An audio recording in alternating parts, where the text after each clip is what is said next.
Hello বিয়ার্স, আসসালামু আলাইকুম। কেমন আছো? আশা করি ভালো আছো। আমি আল্লাহর রহমতে অনেক অনেক ভালো আছি।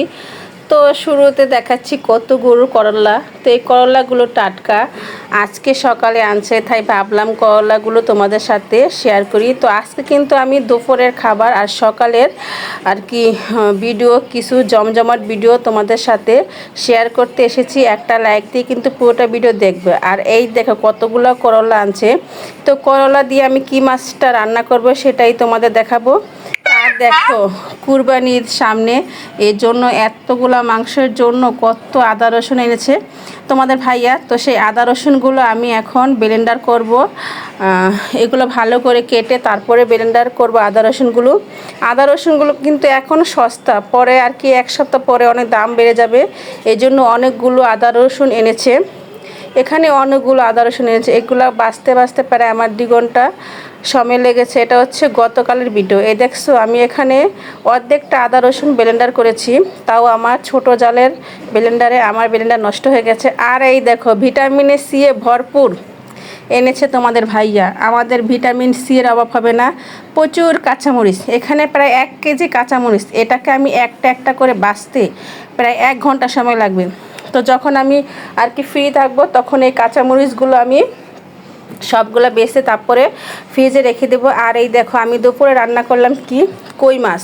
দেখছো কি সুন্দর করে লাল লাল করে আমি কই মাছ আর কি ভুনা করছি। এই তরকারিটা অনেক জাল হয়েছে, তো বাচ্চারা কিন্তু এত ঝাল খেতে পারবে না, এজন্য কই মাছ, তো এজন্য আমি একটু ঝাল ঝাল করে ভুনা করেছি। দেখছো কালারটা কি সুন্দর হয়েছে, অনেক কিন্তু লোভনীয় হয়েছে। আমার তো দেখে খেতে ইচ্ছে করতেছে, এখন খাবো না, দুপুরে খাবো।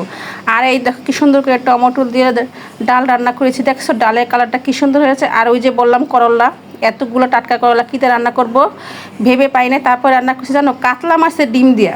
দেখছো কাতলা মাছের ডিম দিয়ে করলার কালারটা কি সুন্দর হয়েছে। যারা যারা খাবে চলে এসো আমার বাসায় দুপুরে। তারপরে এই দেখো আমার ছেলে মেয়ে তো স্কুলে গেছে, তো টিফিনে কি দেব, তারপরে দিলাম পাস্তা। তো পাস্তাগুলো আমি ভালো করে আগে সিদ্ধ করে নিতেছি, তারপরে পাস্তাগুলো খুব সুন্দর করে রান্না করে বক্সে করে নিয়ে যাব টিফিন দিতে। তোমরা কিন্তু একটা লাইক দিয়ে পুরোটা ভিডিও দেখবে, আর অবশ্যই বলবে ভিডিওটা কেমন হয়েছে। যদি ভালো লাগে একটা লাইক দিয়ে সম্পূর্ণটা ভিডিও দেখবে।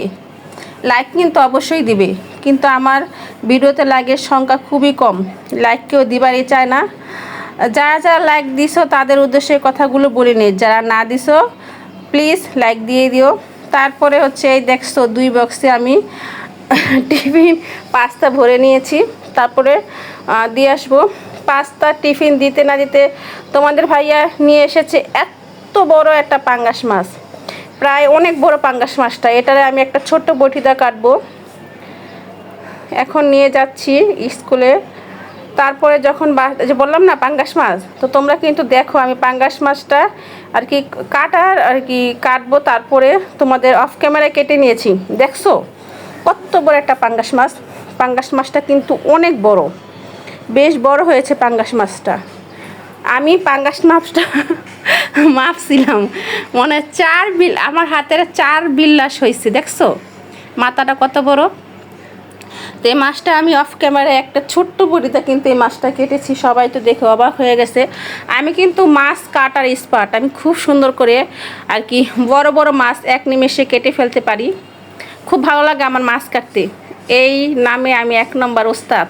তারপর দেখছো কত বড় একটা পিস হয়েছে মাছের। তারপরে হচ্ছে মাছের ডিম, দেখছো ডিমটা কত বড়, তোমরা শুধু দেখো।